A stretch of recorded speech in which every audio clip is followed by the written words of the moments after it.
Here is the Avast Security News Roundup for the week ending February 12th, 2021. The Safe Connections Act aims to end digital stalking. A bipartisan group of U.S. senators introduced a Safe Connections Act last week, a bill that, if passed into law, will help victims of domestic abuse by giving them a free and covert way of extricating themselves from shared phone plans and moving onto a new method of communication through which their abusers could neither stalk nor spy on them. Shared phone plans give abusers the tools to monitor their partner's phone call, texts, and even physical locations. According to the Cyber Scoop, the Safe Connections Act has gained widespread support among digital rights activists, including Access Now, RAINN, and the National Network to End Domestic Violence. The best help that can be given to victims of abuse is to ease the process of getting away from the abuser as soon as possible, commented Avast security evangelist Louis Carones. He added, if the law is passed, it will undoubtedly help this process. 10 security statistics worth noting. 58% of companies have over 1,000 inactive user accounts, many in financial institutions.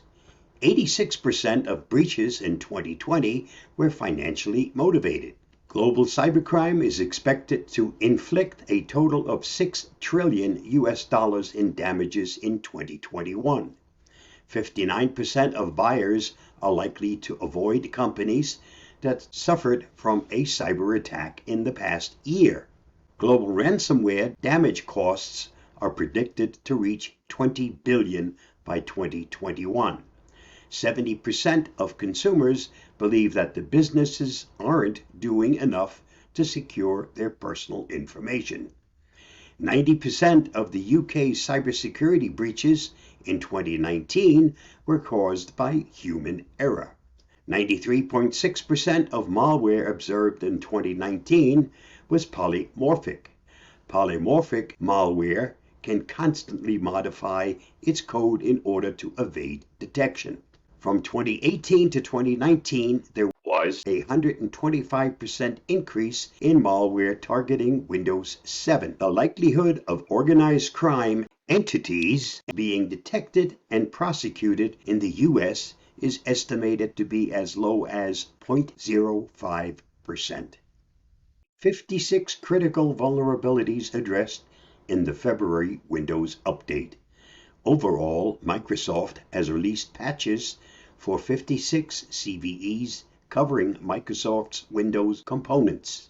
The .NET Framework, the Azure IoT, Azure Kubernetes Service, Microsoft Edge for Android, Exchange servers, Office and Office services, and web apps, Skype for Business, and Link and Windows Defender. None of the critical bugs rate more than an 8.8 out of 10 on the CVSS scale, but all allow for remote code execution, and many should take top priority, according to security researchers. If you're using Windows 10 and haven't done your Patch Tuesday updates, my advice is to do so as soon as possible. Hacked Florida water plant used shared passwords and Windows 7 PCs. The Oldsmar, Florida water plant hacked earlier this week used outdated Windows 7 PCs and shared password, the Associated Press has reported. A government advisory also revealed that the relatively unsophisticated attack used the remote access program TeamViewer. However, officials also said that the hackers' attempt to boost chemicals to dangerous levels was stopped almost immediately after it started. The cyber actors likely accessed the system by exploiting cybersecurity weaknesses, including poor password security and an outdated Windows 7 operating system, to compromise software used to remotely manage water treatment, according to the investigators. The actor also likely used the desktop sharing software TeamViewer to gain unauthorized access to the system. Security always starts by employing a secure foundation. A researcher hacked into 35 major tech companies. Alex Burson, a Romanian threat researcher, recently made over $130,000 by virtuously breaking into IT systems at dozens of major tech companies. Burson used a single innovative supply chain attack to compromise Tesla, Netflix, Microsoft, Apple, PayPal, Uber, Yelp, and at least 30 other firms. In the process, the researcher exposed a major vulnerability and earned large sums via multiple bug bounties. The fees companies pay white hat hackers who successfully test their online defenses. How Burson did it is very interesting. It involves the manipulation of code in development projects, specifically dependencies, certain augmented code that is used to successfully run a program. The attack would inject malicious code into common tools for installing dependencies in developer projects, which typically use public depositories from sites like GitHub. The malicious code then uses these dependencies to propagate malware through a targeted company's internal applications and systems. Read more on this at Technica.com. A barcode scanner app on Google Play infects 10 million users with one update. Many of the patrons had the app installed on their mobile devices for long periods of time. One user had it installed for several years.